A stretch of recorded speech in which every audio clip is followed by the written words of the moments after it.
আসসালামু আলাইকুম।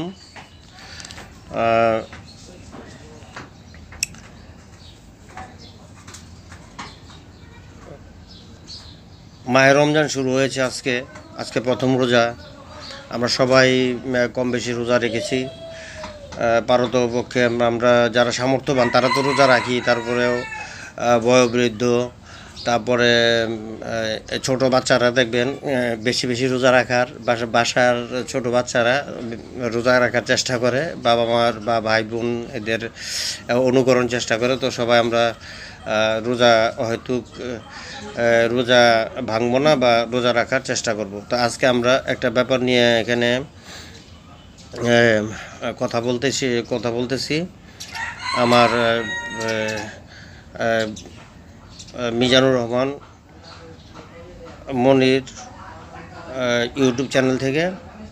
তো আজকে আমরা আলোচনা করব রোজা ভঙ্গের কারণ। আমরা এত কষ্ট করে রোজা রাখতেছি, এই ভোররাত্রে উঠতেছি, তারপরে নির্দিষ্ট সময় অনুযায়ী খাইতেছি, তারপরে ফজর নামাজ পড়ছি, তারপরে কোরআন শরীফ পড়তেছি, তারপরে এই প্রত্যেক বক্ত নামাজ পড়ার চেষ্টা করতেছি, ভালো ভালো কাজ করার চেষ্টা করতেছি। রোজার মাসে আমরা সাধারণত খারাপ কাজ থেকে বিরত থাকার চেষ্টা করি সবচেয়ে বেশি।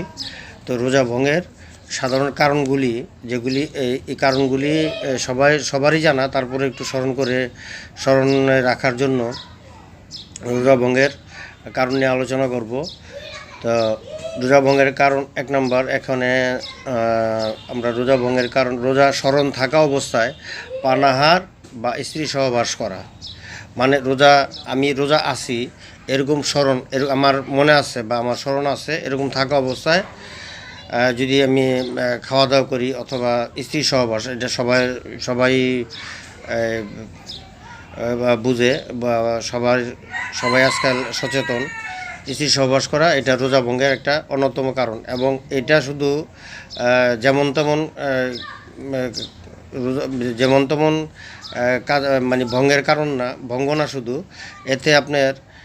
এতে কাজা একদিন, একদিন কাজা করলে ও একদিন কাফারা স্বরূপ এরকম একদিনের যদি কাজা হয় তাহলে কাফারা স্বরূপ একাধারে 2 মাস রোজা রাখা ফরজ হয়ে যায়।